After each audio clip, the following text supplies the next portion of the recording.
Hey everyone, it's Rhino here with some of the top news stories this week from Disney and Universal for the week of September 27th through October 3rd.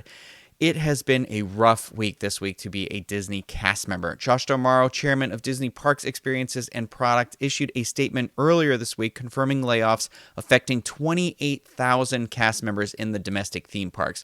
D'Amaro released a statement saying, "In light of the prolonged impact of COVID-19 on our business, including limited capacity due to physical distancing requirements and the continued uncertainty regarding the duration of the pandemic, exacerbated in California by the state's unwillingness to lift restrictions that would allow Disneyland to reopen, we have made the very difficult decision to begin the process of reducing our workforce at our parks, experiences, and products segment at all levels, having kept non-working cast members on furlough since April while paying healthcare benefits.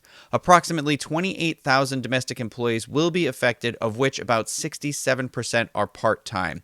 We are talking with impacted employees as well as to the unions on next steps for union-represented cast members. Over the past several months, we've been forced to make a number of necessary adjustments to our business, and as difficult as this decision is today, we believe that the steps we are taking will enable us to emerge a more effective and efficient operation when we return to normal. Our cast members have always been key to our success, playing a valued and important role in delivering a world-class experience, and we look forward to providing opportunities where we can for them to return." My heart goes out to anyone that is affected by this. As you heard from D'Amaro's statement, some blame is being thrown at California. And like a day or two after D'Amaro made this announcement, Jesse Melger, California Governor Gavin Newsom's press secretary, said the guidelines for the reopening of theme parks in the state would be released this week. But apparently those initial guidelines were not very popular with the California Attractions and Parks Association, that's CAPA. The CAPA Executive Director Aaron Guerrero had this to say regarding the state's proposed rules. "While we are aligned on many of the protocols and health and safety requirements, there are many others that need to be modified if they are to lead a responsible and reasonable amusement park reopening plan. We ask the governor not to finalize guidance for amusement parks before engaging the industry in a more earnest manner, listening to park operators' expertise, and collaborating with the industry on a plan that will allow for amusement parks to reopen responsibly while still keeping the health and safety of park employees and guests a top priority." Now, according to the LA Times, Governor Newsom's administration has decided to delay the release of its reopening regulations for the state's theme parks. California's Health and Human Services Director, Dr. Mark Galey, said, "Given the size and operational complexities of these unique sectors, we are seeking additional input from health, workforce, and business stakeholders to finalize this important framework, all leading with science and safety." And then on top of all of this, Bob Iger, the executive chairman of the Walt Disney Company, resigned from California Governor Newsom's Economic Task Force. Ann O'Leary, Governor Newsom's chief of staff, said, "We very much appreciate Mr. Iger's service on the task force and respect his decision to resign." So it looks like it's still going to be a guessing game as to what's happening with the Disneyland Resort and the other California theme parks. So only time is going to tell. Let's talk about Disney Cruise Line for a quick second here. Just 2 hours prior to the expiration of the no-sale order that expired on September 30th, 2020, the CDC announced that a no-sale order for the U.S. cruise industry had been extended through October 31st, 2020. The original order went into effect mid-March, and the extensions were issued in April and again in July. The CDC's original request was that the order get extended to February 15th, 2021. They apparently came to a compromise with the White House task force to extend it just until October 31st. The November 1st restart date is not set in stone either, so it's constantly changing situation like so many others right now. And over at the Universal Orlando Resort, it looks like Volcano Bay will be closing temporarily starting November 2nd, 2020. The current plan is to reopen the water park on or before March 1st, 2021.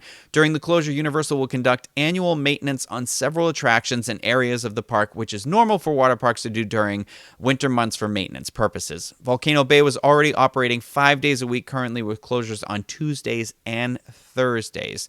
Of course, the closure does affect guests who have purchased tickets already and annual pass holders who have the 3-park pass.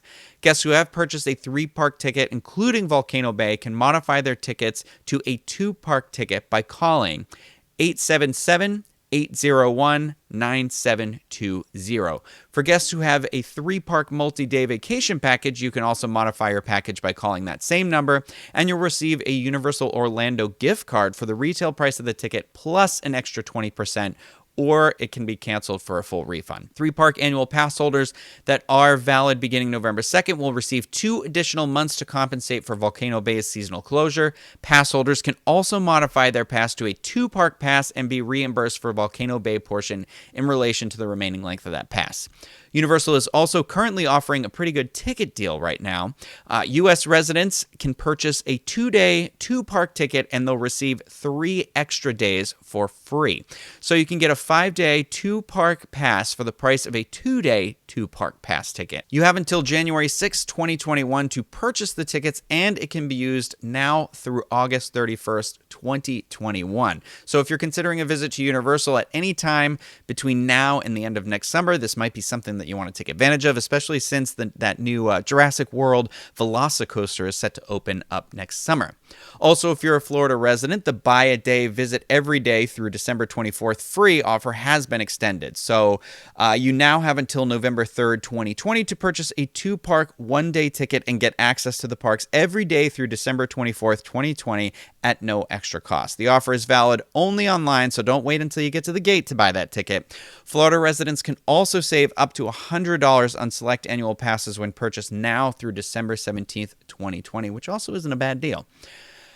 And finally, lastly, before I go, I have some bad news for all the Ronto wrap lovers out there like me.